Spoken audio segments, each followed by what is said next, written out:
Hello বন্ধুরা, welcome to my channel. কেমন আছো সবাই? আশা করছি সবাই খুব ভালো আছো। তো চলে এসেছি নতুন আরও একটা ভিডিও নিয়ে। আজকে রান্না বসাতে অনেক দেরি হয়ে গেছে গো, তাই প্রথমে এসে আগে একটু ডাল সিদ্ধ বসিয়ে দিয়েছি। আর ডালের সাথে খাওয়ার জন্য করব হচ্ছে পটল ভাজা। আজকে একদম সাদামাটা রান্না বান্না।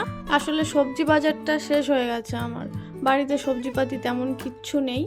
3টে পটল পড়েছিল, তো সেটাকে ডালের সাথে খাওয়ার জন্য ভাজা করে নেব।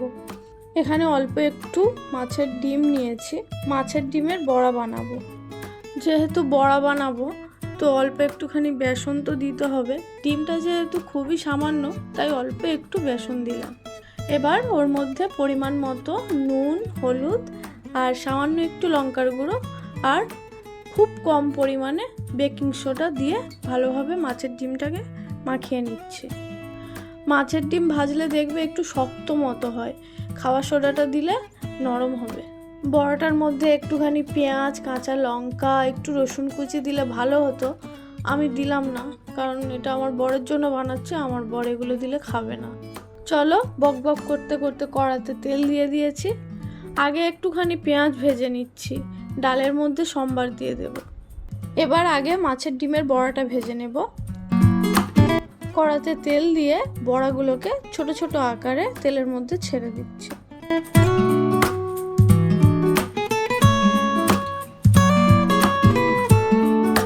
বড়াগুলো কি সুন্দর গোল গোল হয়েছে, তাই না?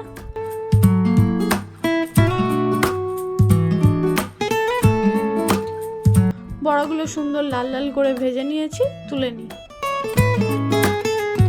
এখন ওই তেলের মধ্যে পটলগুলোকেও ভেজে নিচ্ছি। পটলগুলো ভাজা হচ্ছে, এদিকে আমি করব মাছের ঝাল, তাই মাছে একটু নুন হলুদ মাখিয়ে রাখছি। এটা হলো শোল মাছ, শোল মাছের ঝাল করব।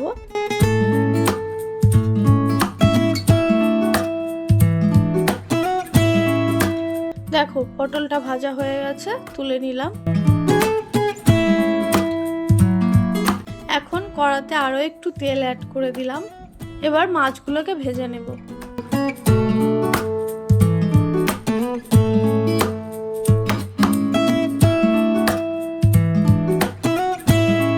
মাছগুলো ভাজা হয়ে গেছে, একটু হালকা করে ভেজেছি, খুব বেশি কড়া করিনি। দেখবে জ্যান্ত মাছ খুব বেশি কড়া করে ভাজলে কিন্তু ভালো লাগে না, একটু হালকা করে ভাজবে, দেখবে খেতে ভালো লাগবে। মাছগুলোকে তুলে নিয়ে ওই তেলের মধ্যে পেঁয়াজ কুচি দিলাম। মাছের ঝালটা একদম সিম্পলভাবে বানাবো। ওই অল্প একটু জিরে, সর্ষে আর কাঁচা লঙ্কা বাটা দিয়ে বানাবো।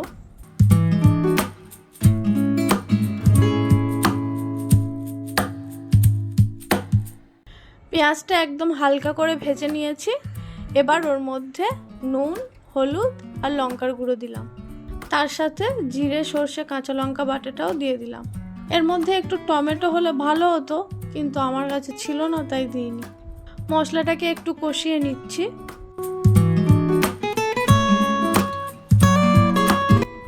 এখন জল দিয়ে দেব।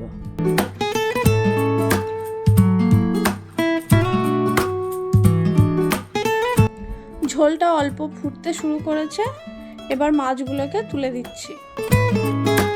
এখন একটু ঢাকা দিয়ে দিচ্ছি, কিছুক্ষণ রান্না হোক।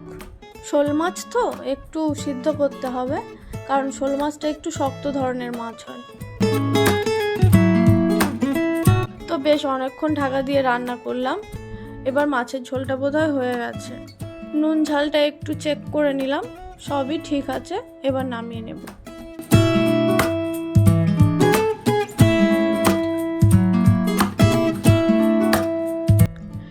এবার আলু পোস্ত বানাবো। কড়াতে দিয়ে দিলাম সর্ষের তেল। তেলটা গরম হয়ে গেছে, অল্প একটুখানি পাঁচফোড়ন দেব। এবার ছোট ছোট করে কেটে রাখা আলুগুলোকে তুলে দিচ্ছি। আচ্ছা, তোমরা কিন্তু পাঁচফোড়নের জায়গায় কালো জিরেও ফোড়নে দিতে পারো, তবে আমার কালো জিরেটা খুব একটা ভালো লাগে না, তাই দিইনি। আমার পাঁচফোড়নটাই বেশি ভালো লাগে। আলুটাকে এবার একটু ভাজা ভাজা করে নেব।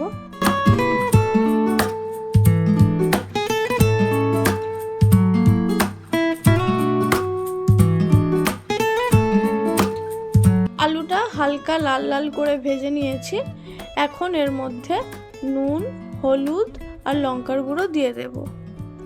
সাথে সাথে পোস্ত আর কাঁচা লঙ্কা বাটাটা দিয়ে দেব।